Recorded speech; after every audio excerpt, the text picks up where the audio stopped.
Seba, bienvenido a este programa especial de Con Sabor Argentino, en el que queremos abordar una temática específica y tiene que ver con Venezuela. Venezuela está viviendo horas fundamentales porque en las próximas horas, precisamente, en Buenos Aires, va a haber un encuentro histórico entre el presidente electo legítimamente por el pueblo venezolano, Edmundo González Urrutia, y Javier Milei, uno de sus aliados dentro de la política internacional, puntualmente de la política latinoamericana. Por eso es que queremos tomar el tiempo hoy para analizar específicamente ese punto, analizar los distintos escenarios a los que se enfrenta Venezuela en las próximas horas. Y lo hacemos, Norberto, por supuesto contigo y con un analista fundamental del tema latinoamericano como el profesor y el doctor Carlos Sánchez Berzaín. Bienvenido, Norberto, ¿cómo estás? Hola, ¿cómo estás, Diego? Carlos, Bienvenido, buenas noches, ¿cómo está? bienvenido, Carlos. Sí, yo Mucho gusto. creo que nos pone la vida en un hecho histórico en la historia latinoamericana. Hemos visto muchos, por supuesto, algunos de nosotros que llevamos años, pero sin duda que se está viviendo un momento único en las próximas semanas en Venezuela y que tiene una importancia tremenda en todo lo que es América y en especial en Venezuela, con tantos venezolanos que están hoy en Argentina, que están hoy en Miami, que están en todos lados del mundo. Y creo que no hay nadie mejor que Carlos Sánchez Berzaín para que de alguna manera primero nos traiga a este momento, porque este no es un momento circunstancial, sino que hay toda una historia, hay un trabajo enorme, que muchas veces creo que no se ha valorado este momento y cómo se ha creado a través del esfuerzo de personas que quedarán registradas en la historia como aquellos héroes del siglo XIX, porque han llevado a una situación que no hemos visto nunca en Latinoamérica con gobiernos usurpadores. Carlos, creo que vos venís estudiando este tema, venís estudiando todo el tema del socialismo del siglo XXI y tenés una visión muy clara de la génesis y del momento que vivimos. Así que muchísimas gracias por tu tiempo. Gracias, Diego, gracias, Norberto. Empezar diciendo que el momento histórico que se vive y que va a tener un punto de quiebre importante el próximo 10 de enero, no es solamente un tema de Venezuela. Estamos viendo cómo se desarrolla la defensa, a la recuperación y la institucionalidad de la democracia en las Américas. Lo que está pasando con Venezuela como epicentro, lo que está pasando con la próxima posesión de Edmundo González Urrutia como presidente constitucional de Venezuela, incumbe a todas las Américas, de norte a sur, centro, el Caribe, todos los países de las Américas, porque es el punto de inflexión en el cual se confronta y se pone de manifiesto el eje de confrontación fundamental de este siglo XXI, que es la libertad, con su expresión que es la democracia, y el crimen organizado, con su expresión que son las dictaduras. Este es el momento más importante y más claro, además, en el que se va a definir cómo gana la democracia a la dictadura y cómo las dictaduras quedan, empezando por Venezuela, definitivamente señaladas, identificadas y probadas como un sistema de delincuencia organizada transnacional. Entonces, en ese contexto, vamos a lo que está pasando. Lo que está pasando tiene que ver con lo acontecido el 28 de julio en Venezuela, el día de la elección, que no empieza ese día, pero que sí ese día produce un resultado, que es el triunfo extraordinario del candidato presentado e impulsado por María Corina Machado, Edmundo González Urrutia, que obtiene un triunfo electoral popular que no se ha visto en este siglo en ninguna parte de las Américas.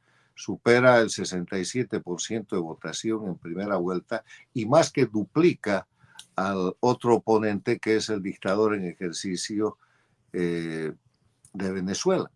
Y en ese escenario vale la pena recordar muy rápidamente cómo comienza esto.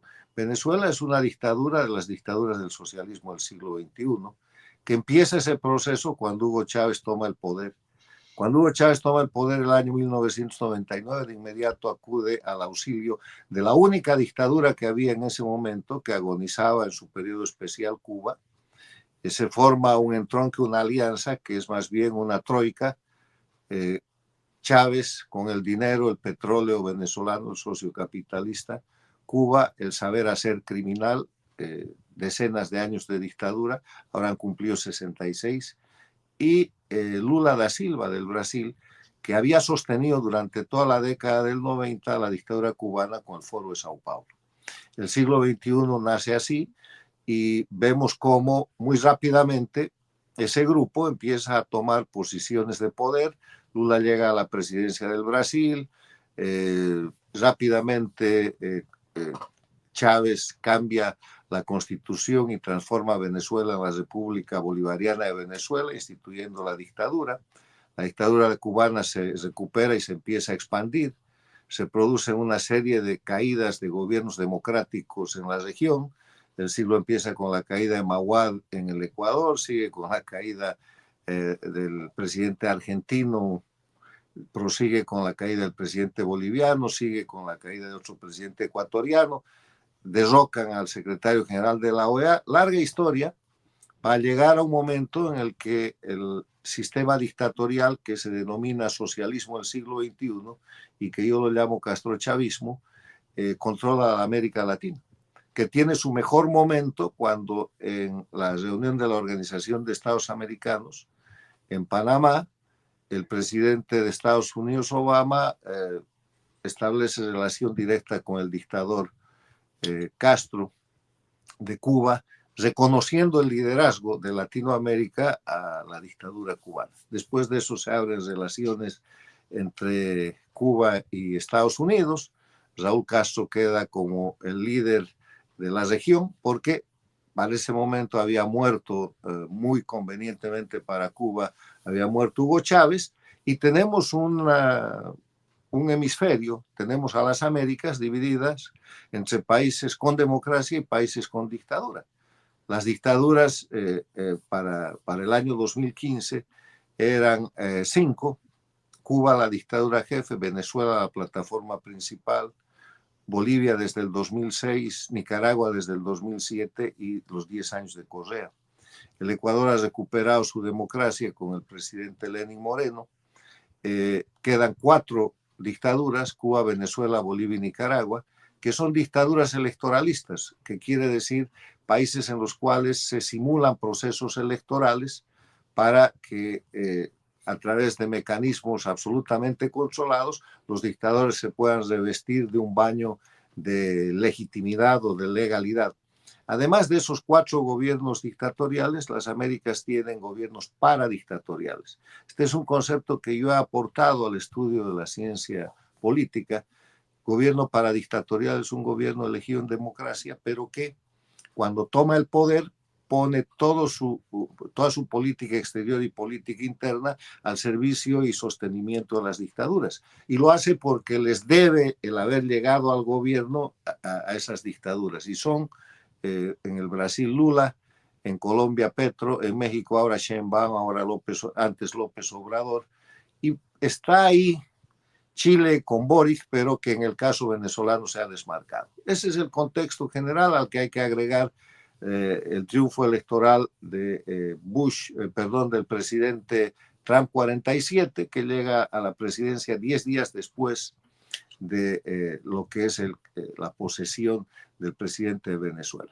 En ese contexto, el 28 de julio de este año se produce el gran triunfo electoral manejado, dirigido y operado por la gran líder de Venezuela y de las Américas, que se llama María Corina Machado, que es quien empieza a derrotar a la dictadura muy temprano, a fines del año 2023, cuando en la elección interna le gana a toda la oposición venezolana con cerca del 93% de apoyo. O sea, lo que primero hace María Corina es derrotar a la oposición funcional, que es esa oposición de mentira, esa oposición que simula ser oposición, pero que en verdad apoya la permanencia de la dictadura. Y los opositores funcionales están en Venezuela, en Bolivia, en Nicaragua y son por todos conocidos. Después María Corina pone en marcha un proceso electoral en el cual la inhabilitan, buscan que no sea la candidata. Ella decide jugar con las reglas de la dictadura, se somete a esa inhabilitación y presenta otra Corina Lloris, también la inhabilitan.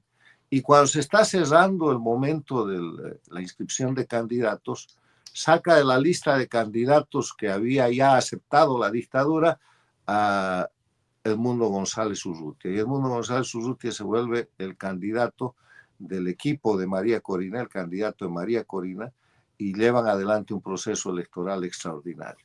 Proceso electoral que es todo un triunfo porque María Corina Machado logra que el pueblo venezolano pierda el miedo, logra que se movilice y así llega al 28 de julio, donde produce otro triunfo extraordinario.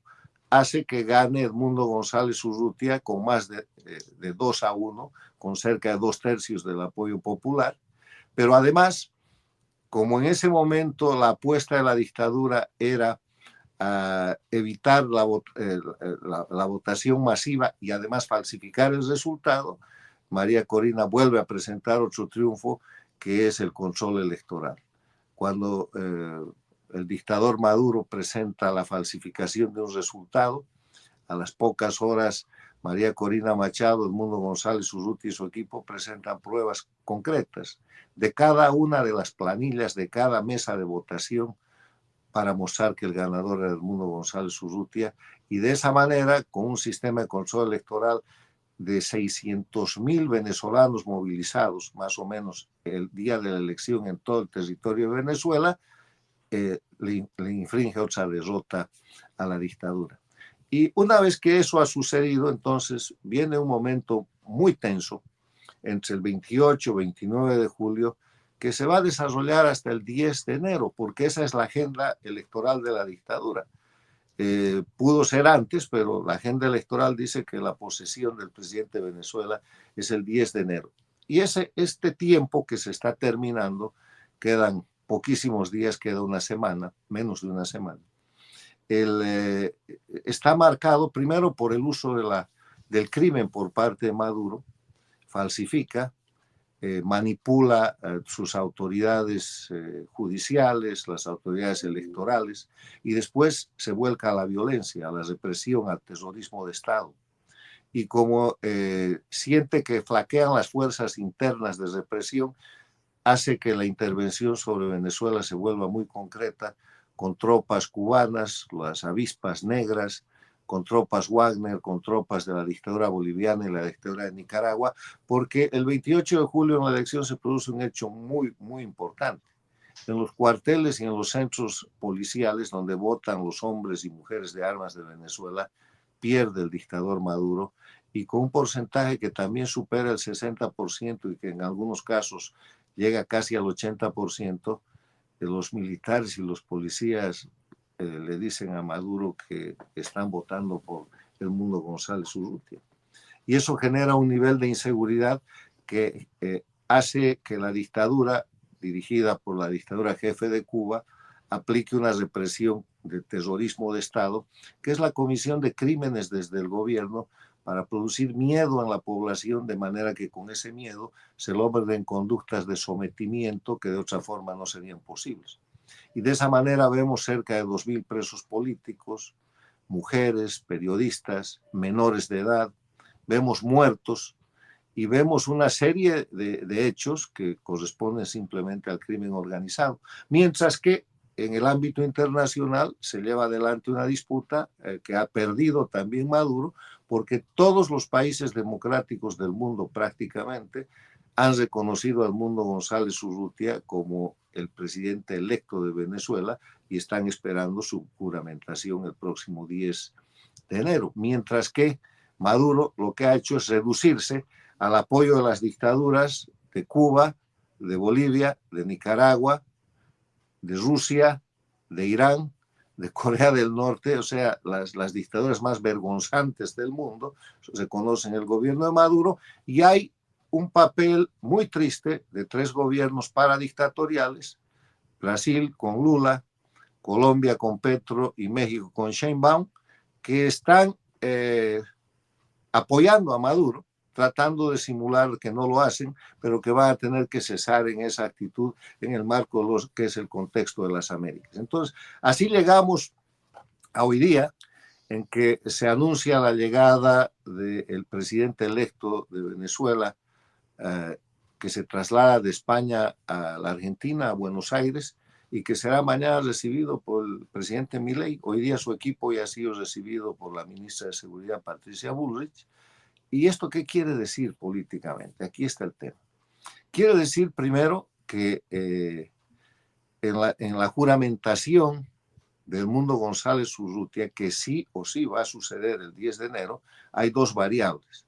La variable que se juramente en Miraflores, en Caracas, Venezuela, como se debería hacer normalmente, o que por el uso de la fuerza, la amenaza, el terrorismo de Estado y el crimen que ejerce Nicolás Maduro, que ya ha puesto $100,000 de premio por la captura del presidente electo de Venezuela, González Urrutia, esa juramentación tenga que producirse en otro escenario internacional, que es la segunda situación. Si sucede lo segundo, todo indica que ese lugar puede ser Buenos Aires, en lugar de España o en lugar de alguna ciudad de Estados Unidos o de otro lugar, porque la Argentina se ha convertido, con el gobierno de Milei, en el epicentro de la defensa de la libertad, no solamente en las Américas, sino en el mundo.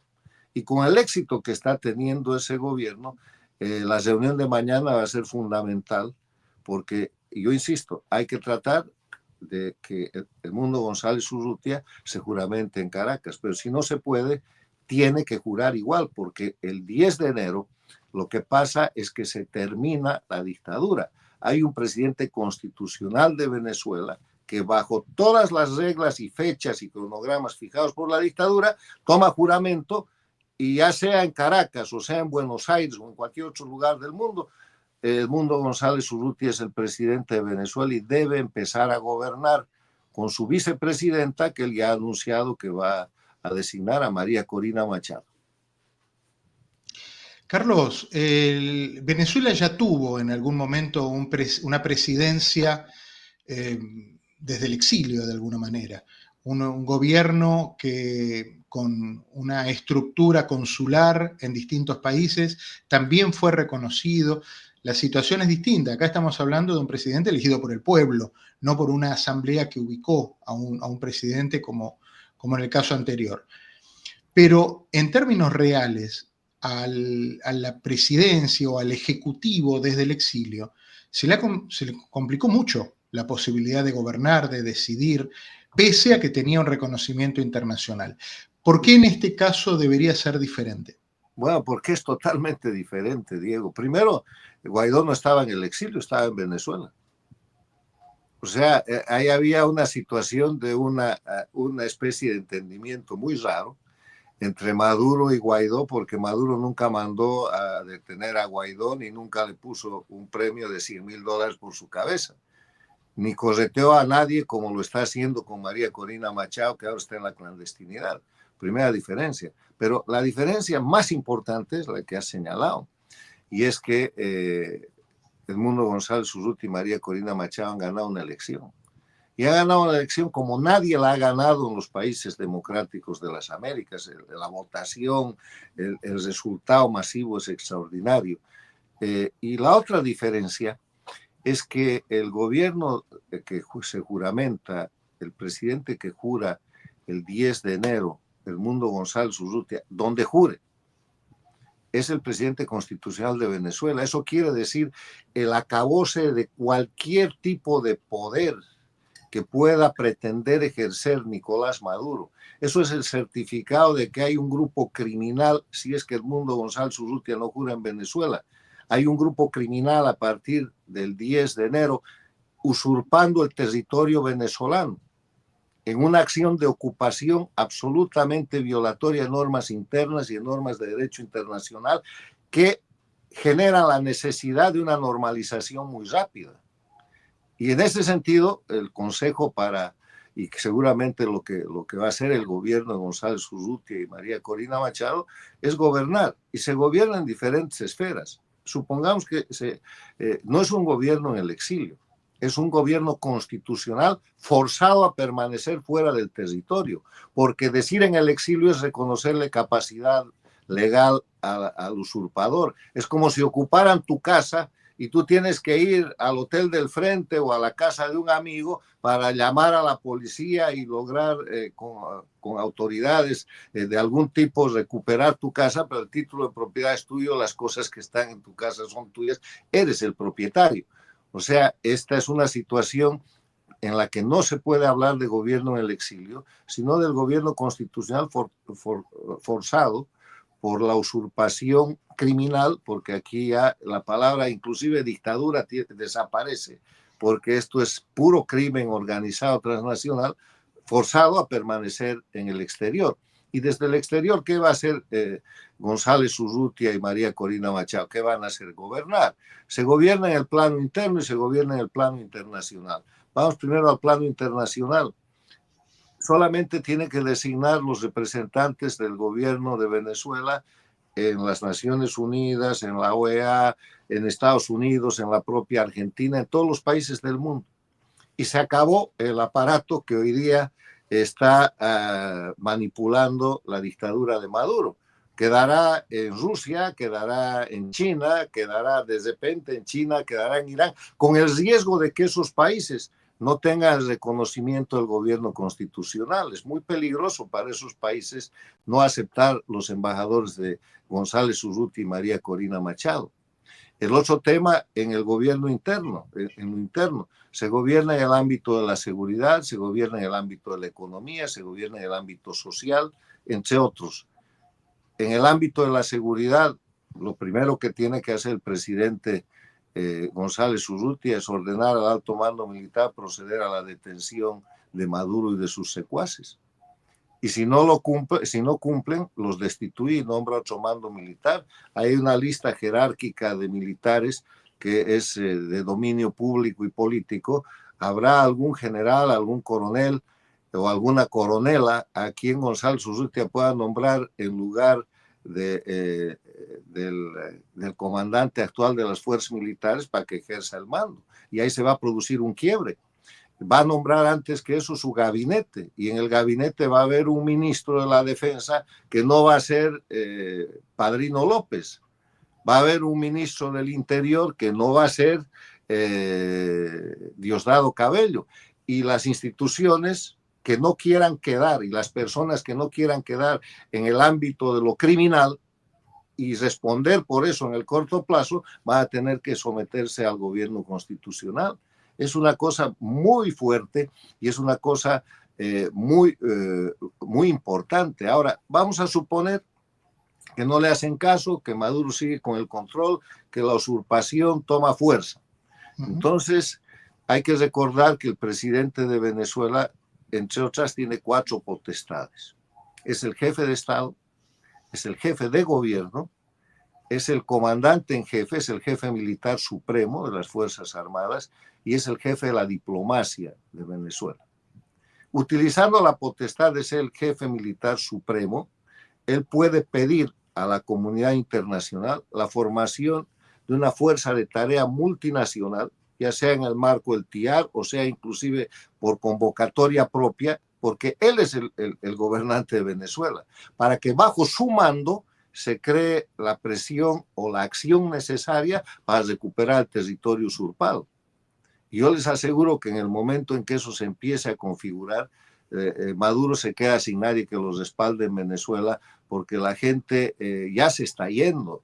Ya hay defecciones muy importantes. Ha tenido que llevar tropa cubana, tropa Wagner y otra para controlar la votación, que es el dato más importante en los cuarteles. En la Carlota, que es una unidad militar la más importante de Venezuela, El escrutinio de las actas electorales y el control electoral de los comanditos prueba que ha ganado Edmundo González Urrutia y no Maduro.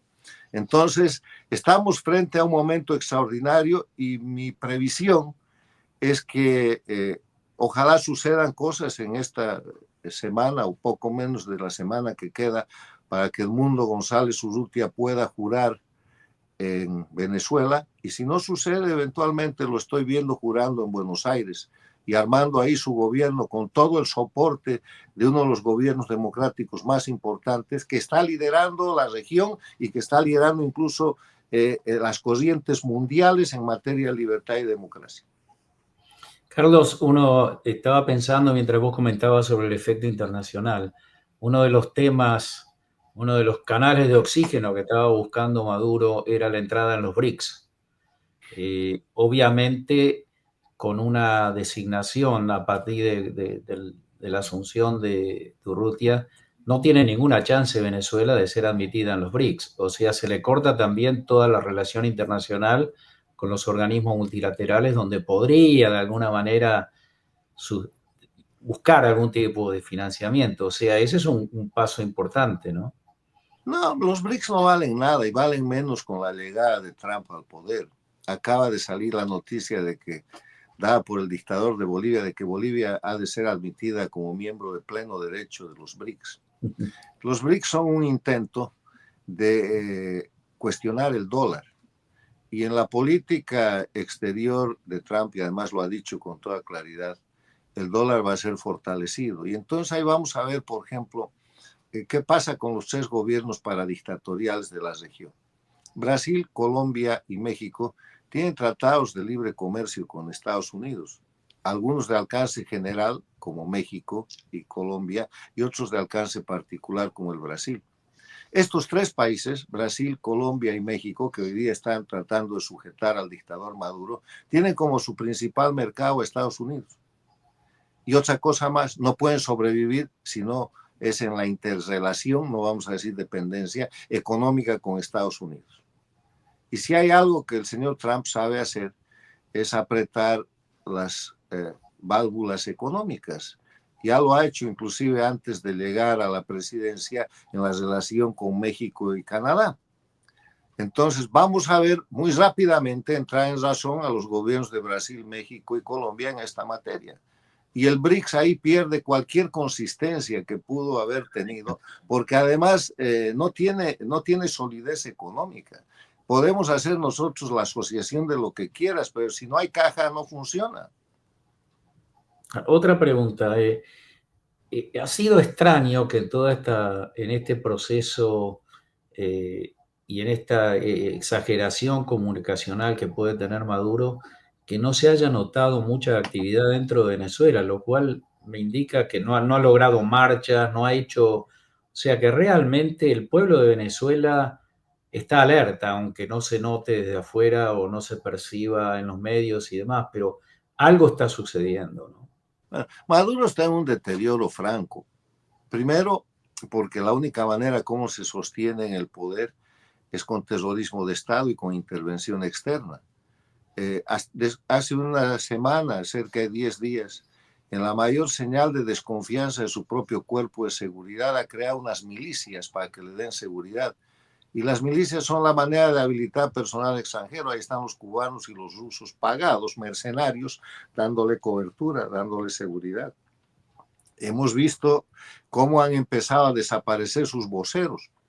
El único que le ha quedado es el fiscal aquel con el tema de la aprehensión o del secuestro del gendarme argentino.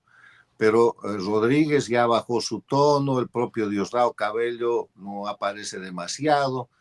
Y paralelamente a eso vemos una María Corina Machado en Venezuela, en la clandestinidad, convocando de nuevo a marchas.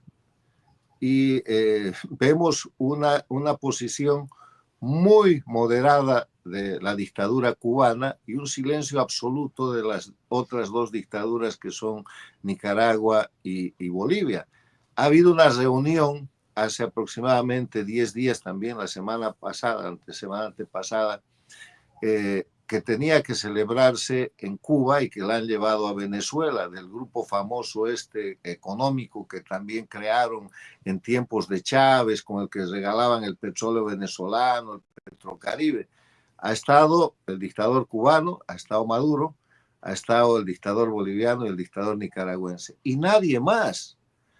Han ido un par de ministros de algunas de las islas del Caribe y asunto terminado. Nadie se acuerda ya de esa reunión que en otro momento era una gran reunión porque regalaban petróleo y protegían gobiernos y manejaban la región. O sea, el socialismo del siglo XXI se ha caído. Y ahora lo que estamos viendo es la hecatombe, la caída de sus dictaduras. Y la primera dictadura que cae el 10 de enero es la dictadura de Venezuela, porque ya les digo, el 10 de enero Maduro deja de ser el dictador y pasa a ser el criminal, el usurpador, el tipo al que la justicia internacional y el sistema interno e internacional, si no se va, lo tiene que sacar por la fuerza. Porque el derecho no es derecho si no tiene el cumplimiento a través del uso legítimo de la fuerza. En el ámbito interno y en el ámbito internacional, la fuerza solo puede ser usada legítimamente cuando está sostenida por el derecho. Y este es un caso excepcional que yo espero que no llegue a eso porque las condiciones de deterioro de Maduro son muy grandes y los propios gobiernos paradictatoriales que están tratando de sostenerlo, o ya no, que son Brasil, México y Colombia, que son 3 países muy importantes, van a ser quienes lo tengan que entregar.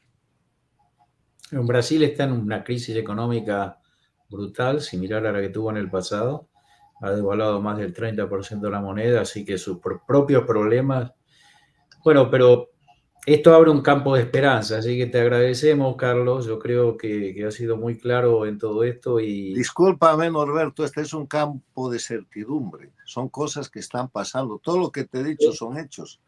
Han ganado, correcto. María Corina ha ganado la interna, ha ganado el proceso electoral, ha ganado la elección, ha demostrado con el control electoral que ganaron. Ahora ha ganado el reconocimiento de González Urrutia como presidente electo y ese presidente electo está llegando a la Argentina para hablar con el líder de la libertad y la democracia de la región en vista a que el próximo 10 de enero, y esto también es certidumbre, se acaba la dictadura de Venezuela. Se acaba por juramento de González Urrutia en Caracas o por juramento en Buenos Aires o donde fuera, pero se acaba. A partir de ese momento, la condición criminal, delictiva, es absoluta por parte de la gente que quiera permanecer usurpando los mecanismos institucionales de un poder que no les corresponde bajo ninguna alegación. Carlos, la maravilla de la Internet permite que estas palabras, que este mensaje, que este cuadro tan claro de la geopolítica latinoamericana pueda ser también visto en Venezuela.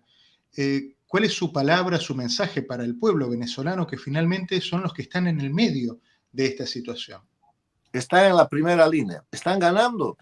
Esto es una batalla muy larga porque ha tomado años hasta que aparece María Corina y desde diciembre u octubre del 2023, mesas, negociaciones y todo, están ganando.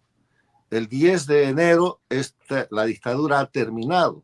No quiere decir eso que tengan el control del poder o el control territorial en Venezuela, pero están a un paso.